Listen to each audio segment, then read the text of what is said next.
ప్రభువైన యేసుక్రీస్తు నామమునకు మహిమ ఘనత ప్రభావములు చెల్లునుగాక. ఈరోజు వాగ్దానం వీక్షిస్తున్న మీ అందరికీ ప్రభువైన యేసుక్రీస్తు నామంలో శుభాభివందనములు తెలియజేయుచున్నాను. ఈరోజు వాగ్దానం చదువుకుందాము రండి. లూకా సువార్త 10వ అధ్యాయము 40వ వచనం. మార్త విస్తారమైన పని పెట్టుకున్నట చేత తొందరపడి ఆయన యొద్దకు వచ్చి, ప్రభువా, నేను ఒంటరిగా పనిచేయుటకు నా సహోదరి నన్ను విడిచిపెట్టినందున నీకు చింత లేదా? నాకు సహాయము చేయమని ఆమెతో చెప్పుమనెను. చదవబడిన ఈ వాగ్దానమును దేవుడు ఈరోజు మన అందరి హృదయాలలో మంచినీళ్ళను పడిన విత్తనం వలె బహుగా ఫలింపజేయునుగాక. అనేక ప్రాంతాలు తిరిగి సువార్త చేస్తున్నటువంటి ఆ కాలంలో ఒకానొక రోజు ఒక గ్రామంలో యేసయ్య ప్రవేశించాడు. ఆయన ప్రవేశించినప్పుడు ఆ గ్రామంలో మార్త అను ఒక స్త్రీ ఆయనను తన ఇంట చేర్చుకుంది.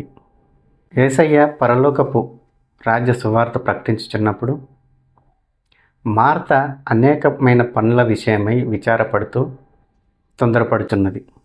ఆమె యేసయ్య యొద్దకు వచ్చి, ప్రభువా, పని చేయుటకు ఒంటరిగా నన్ను నా సహోదరి విడిచిపెట్టినందున నీకు చింత లేదా అని ప్రభువును ఆమె ప్రశ్నించింది. నాకు సహాయము చేయమని నా సహోదరి అయిన మరింపమని యేసయ్యతో చెప్తుంది. ఇక్కడ మనము ఇద్దరు అక్క చెల్లెళ్ళను చూడగలము, మార్తా మరియను. వాళ్ళు యేసయ్యను నమ్ముకున్నటువంటి బిడ్డలు. అందులో మార్త విస్తారమైన పనులు పెట్టుకుంటుంది, తొందరపడుతుంది. యేసయ్య ఆ ఇంటికి రాకముందు ఆ విస్తారమైన పనులు ఇద్దరు అక్క చెల్లెళ్ళు కలిసి చేసుకునేవారు. కానీ యేసయ్య ఆ ఇంటిలో ప్రవేశించిన తర్వాత ఆయన రాజ్యసువార్త బోధించుచున్నప్పుడు మార్గ మాత్రం యేసయ్య పాదాల చింతకు చేరి ఆయన చెప్పే రాజ్యసువార్తను జాగ్రత్తగా వింటున్నది. కానీ మార్త మాత్రము యేసయ్య చెప్పే మాటలు వినకుండా విస్తారమైన పనిలో నిమగ్నమైంది. అందులో తొందరపడుచున్నది. ఆ పనులు తనొక్కతే చేయలేకపోతుంది. కాబట్టి తనకు ఒక సహాయం కావాలి.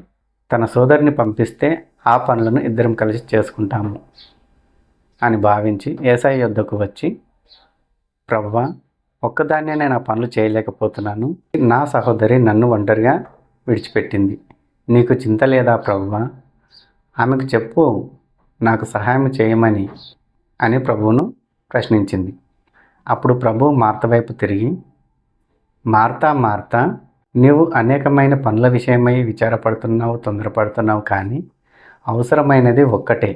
మరియా ఉత్తమమైన దాన్ని ఎంచుకున్నది, కాబట్టి దానిని ఆమె యొద్ద నుండి తీసివేయబడదని యేసయ్య మార్తతో చెప్తాడు. మార్తకు దేవుడన్నా దేవుని భయం అన్నా ఆమెకు ఏమాత్రం లేదు. భక్తి కానీ శ్రద్ధ కానీ, దేవుని యందు భయభక్తులు కానీ, దేవుని పట్ల విశ్వాసం కానీ, నమ్మకం కానీ ఆమెకి ఏమాత్రం లేవు. ఈ జీవన సంబంధమైన పనుల విషయమై ఆమె తొందరపడుతుంది. కానీ ఆయన మాటలు వినాలని కానీ, ఆయన రాజసువార్త జాగ్రత్తగా విని ఆలకించాలని కానీ ఏమాత్రము ఆలోచన చేయట్లేదు. ప్రియ సహోదరి సహోదరుడా, గమనించు. నువ్వు అనేక పనుల విషయమై తొందరపడుచున్నావా? దేవుని మందిరానికి వెళ్ళకుండా, దేవుని మాటలు వినకుండా, దేవుని ఆరాధించకుండా, దేవుని స్తుతించకుండా ఈ లోకంలో ఉన్నటువంటి పనుల విషయమై తొందరపడుచు ఆ పనిలోనే నిమగ్నమైపోతున్నావా? దేవునికి నువ్వు సమయం ఇవ్వట్లేదా? అయితే బహు జాగ్రత్తగా విను. మరియ ఉత్తమమైన దాన్ని ఎంచుకున్నట్లు నువ్వు కూడా ఉత్తమమైన దాన్ని ఎంచుకో. ప్రతి ఆదివారం మందిరానికి వెళ్ళి దైవజనుల ద్వారా చెప్పేటటువంటి మధురమైన మాటలు జాగ్రత్తగా విను. కాబట్టి ఈ లోకంలో ఎన్ని పనులు ఉన్నప్పటికీ అన్ని పనులను పక్కన పెట్టేసి ప్రతి ఆదివారం మందిరానికి వెళ్ళి ఆయన రాజసువార్త మనం జాగ్రత్తగా విని అవలంబించుకొని ఓపికతో మనం ఫలించాలి. కాబట్టి పనుల విషయమై మనము తొందరపడకూడదు, విచారపడకూడదు. ఉత్తమమైన దాన్ని మనం ఎంచుకోవాలి. పరలోకానికి సంబంధించిన రాజ్యసువార్త మనము ఎంచుకోవాలి. ఆయన మధురమైన మాటలు మనం వినాలి. కాబట్టి ఆయన మధురమైన మాటలు వినాల్సిన సమయం వచ్చినప్పుడు మనం తప్పకుండా మందిరానికి వెళ్ళి దైవజనులు చెప్పే వాక్యాన్ని శ్రద్ధగా వినాలి. ఆయన మందిర ఆవరణంలో ఒక్క దినం గడుపుట 1000 దినముల కంటే శ్రేష్టమని ప్రభు అయిన వాక్యం సెలవిచ్చుచున్నది. కాబట్టి ఆయన మందిరాన్ని మనము ఎప్పుడు దూరం చేసుకోకూడదు. ప్రతి ఆదివారం క్రమం తప్పకుండా ఆయన మందిరానికి వెళ్ళి ఆయన స్తుతించాలి, గణపరచాలి, ఆరాధించాలి. దైవజనులు చెప్పే వాక్యాన్ని శ్రద్ధగా విని అవలంబించుకొని ఓపికతో ఫలించాలి. దేవునికి మనం ఎప్పుడు దూరం కాకూడదు. దేవుని ఎప్పుడు ఆధారం చేసుకొని మనం జీవించాలి. మార్త వలె మనం ఉండకూడదు, మరియ వలె మనం ఉండాలి. అనేక పనుల విషయమై మనం తొందరపడకూడదు, విచారించకూడదు. అవసరమైంది మనకు పరలోక సంబంధమైన రాజ్య సువార్తను మనం జాగ్రత్తగా వినాలి. మనం విన్నటువంటి మధురమైన మాటలు మన నుండి ఎప్పుడూ తీసివేయబడవు. మార్త వలె మనం ఉండక మరియ వలె మనం ఉండాలని ఓపికతో ఆయన రాజ్య సువార్త విని అవలంబించుకొని ఓపికతో ఫలించాలని ప్రభువైన యేసుక్రీస్తు నామంలో మిమ్మల్ని వేడుకుంటున్నాను. ప్రార్థన చేసుకుందాం.